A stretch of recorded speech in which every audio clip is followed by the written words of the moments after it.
സർക്കാർ ജീവനക്കാരുടെ വാട്സാപ്പ് നമ്പറിലേക്ക് മുഖ്യമന്ത്രിയുടെ സന്ദേശം എത്തിയതിൽ ഡാറ്റാ ചോർച്ചയ്ക്ക് തെളിവുകൾ നിരത്തി മുൻ പ്രതിപക്ഷ നേതാവ് രമേശ് ചെന്നിത്തല. ജീവനക്കാരുടെ വിവരങ്ങൾ PRD കൈമാറാൻ ആവശ്യപ്പെട്ട് മുഖ്യമന്ത്രിയുടെ ഓഫീസ് നൽകിയ കത്ത് രമേശ് ചെന്നിത്തല പുറത്തുവിട്ടു.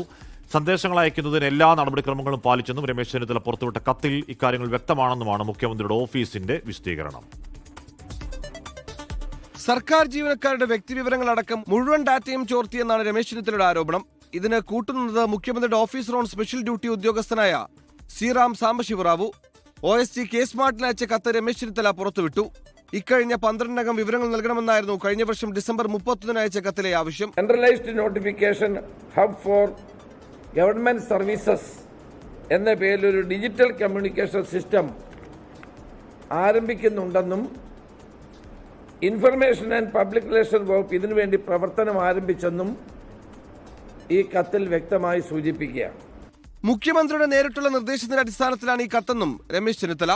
ഡാറ്റാ മോഷണം ആര് നടത്തിയാലും തെറ്റാണെന്ന് പ്രതിപക്ഷ നേതാവ് VD സതീശൻ. ആര് ഡാറ്റ മോഷണം നടത്തിയാലും തെറ്റാണ്. അതുകൊണ്ട് പ്രധാനമന്ത്രി ഡാറ്റ മോഷ്ടിച്ചെന്ന് ഓർത്തോട്ട് മുഖ്യമന്ത്രിയും ഡാറ്റ മോഷ്ടിക്കാൻ ഇറങ്ങാമോ? ഡാറ്റ മോഷണമാണ്. സന്ദേശങ്ങൾ അയച്ചത് പ്രഥമദൃഷ്ട്യാ സ്വകാര്യതയിലേക്കുള്ള കടന്നുകയറ്റമാണെന്നായിരുന്നു ഹൈക്കോടതിയുടെ വിമർശനം. ഇനി സന്ദേശം അയക്കരുതെന്നായിരുന്നു കോടതിയുടെ നിർദ്ദേശം. 24 പത്തനംതിട്ട. ലോകത്തെവിടെയായാലും ഏത് സമയത്തും 24 വാർത്തകളും ഓഗ്മെന്റഡ് റിയാലിറ്റി പാക്കേജുകളും എക്സ്പ്ലെയിനറുകളും വിശദമായി കാണാൻ ഞങ്ങളുടെ YouTube ചാനൽ നിങ്ങൾക്ക് സബ്സ്ക്രൈബ് ചെയ്യാം.